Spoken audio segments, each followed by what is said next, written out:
managing editor, Surfcaster's Journal. I'm out here in this beautiful sand beach under these quickly darkening skies to talk to you about two new awesome rods from our friends over at Tsunami. Before I forget, we're not just a YouTube channel, we are an online magazine. So go ahead and check us out, surfcastersjournal.com. Subscribe, we've been around for like 14 years. The best surf fishing content allows us to bring you stuff like this. So I got two rods here for you, both built on the same blank. We have the Tsunami Forged, and we have the Tsunami SaltX II. If you're wondering, these rods are completely different from the old SaltX, and they are nothing like the Airwave Elites, they're nothing like the Airwave, they are totally new blanks from top to bottom.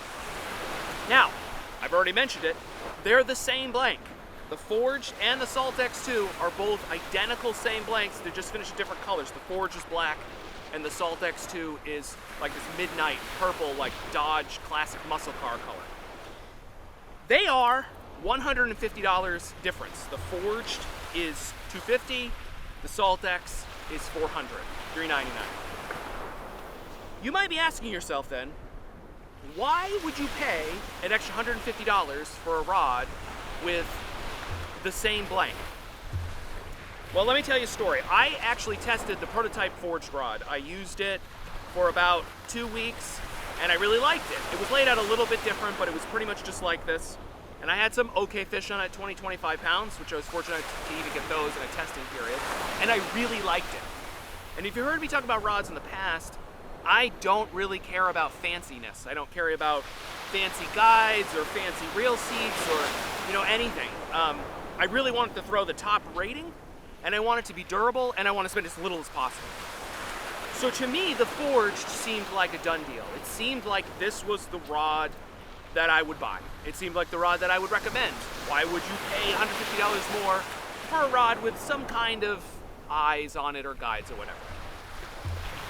So I've had these rods now. I've fished them in combination this season about 45 nights, and I'll get to why. And I can tell you, while I love the Forged rod and I think it's an excellent value and there's not really anything like it for the price, the SaltX is a game changer.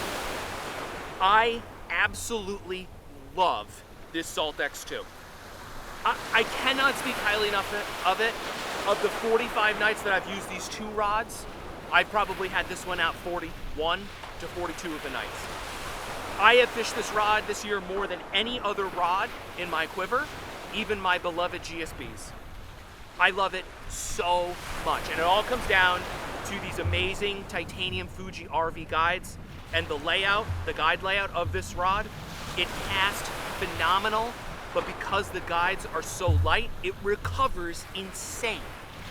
The whole rod feels so much lighter than the Forged. It really is a dramatic difference, even though everything, right down to the reel seats, are the same.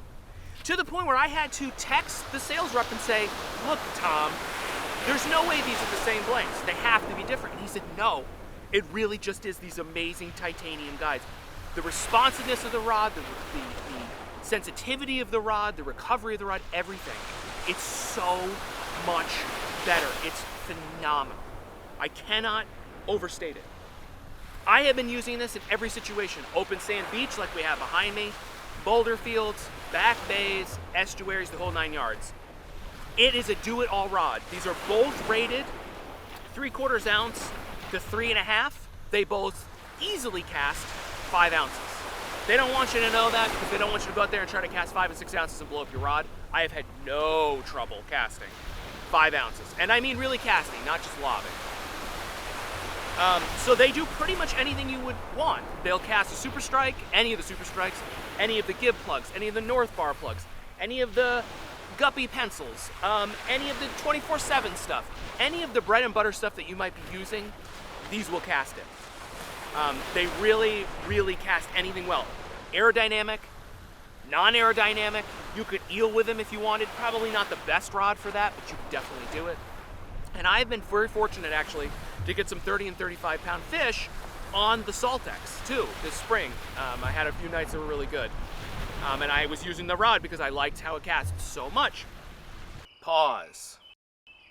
Alright, so I want to come to my house now and give you a little bit more information about the rod that I forgot to give you when I was on the beach because I was in a hurry because I could see bait in the background and kind of lost my train of thought there for a second. So a few things I want to cover, primarily two things, and the first is that why should you choose the Forge over the SaltX? I made a big deal about the SaltX.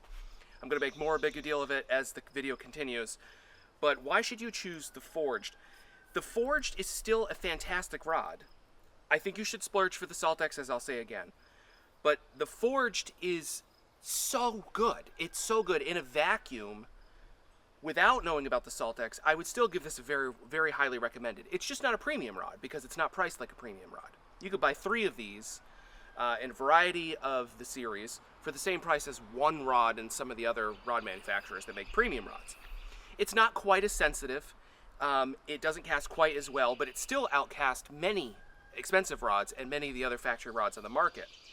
They're both very sensitive. That's something I think I did not hit hard enough when I was on the beach. These rods are both very, very sensitive. So if you're someone who fishes, small bucktails, light soft plastics, something like that, they're going to work really, really well for that. I mean, obviously, if you're thumping along with a metal lip or you're just staying in touch with, a heavy bucktail in a current situation, then sensitivity doesn't matter quite as much. But if you're someone who fishes maybe a little bit lighter stuff, these are really nice finesse rods. They're very, very sensitive. So again, I didn't hit it hard enough. I think the Forge still makes a great value.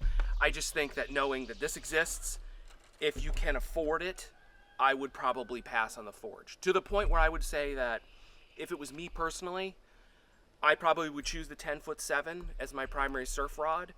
And if I had to have 2 rods, I would try to buy something that's a little bit less expensive, that's lighter, maybe like an Airwave Elite or an ODM DNA or, a carbon or something like that, Lamy Glass carbon, something that was cheaper that I would use less versus getting a couple of these rods in the different lengths. I would still go with this for your primary and then, maybe get a lesser rod.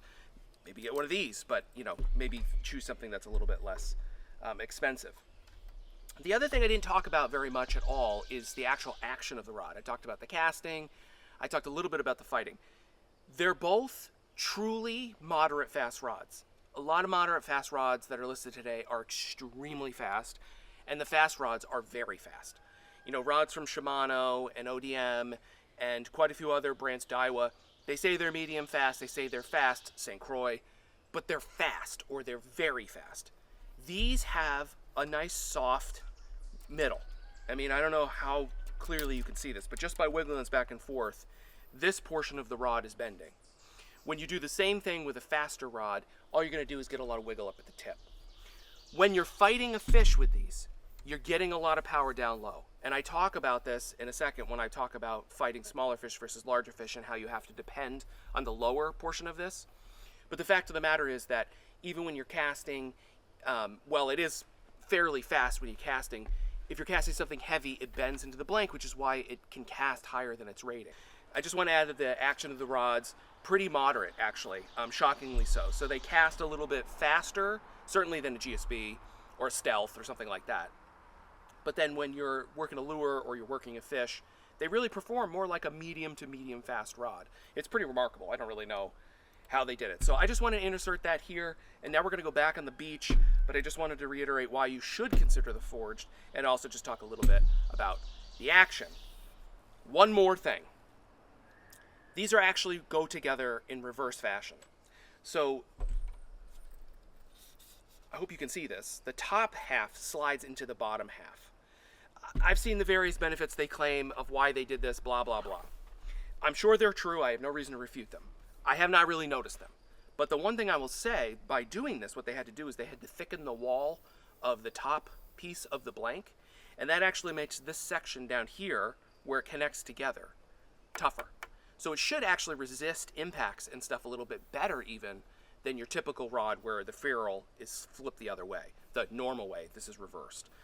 So just something else that I wanted to say quickly that I totally missed on the beach, and now we're going to go back to the beach. Couple of things to know about the rod though. They fight medium and large fish well to very well. They do not fight small fish as well. They're a little fast in the tip, and they have to load into the blank to get power. So if you're going to be fighting a fish with these rods, you're going to really work on your angles and understand how to fight the fish with your rod using the bottom third and not relying on the tip like you can with something like a GSB, which gives you a lot more room for error. The other thing is I probably would not still recommend these for like a Montauk rock rod, a Cutty Hunk, Block Island, where you're going to go out and be in big boulder fields. I probably wouldn't want to be turning really big fish in really strong current with these rods. There's, I think, coming another rod with a greater power rating above these. But for most of you, in most situations where you're throwing anything from a 1/2 ounce bucktail up into maybe a 3.5 ounce Gibbs Danny, these are the best rods. They are perfect.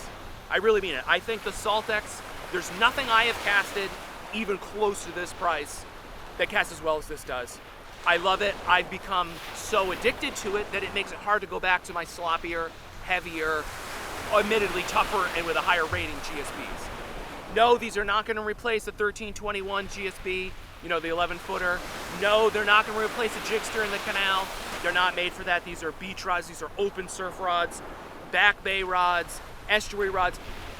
Boulder fields, as long as you're not going to be trying to horse giant fish, you know, in really strong currents, getting into big waves, that kind of thing. Otherwise, just absolutely phenomenal rods.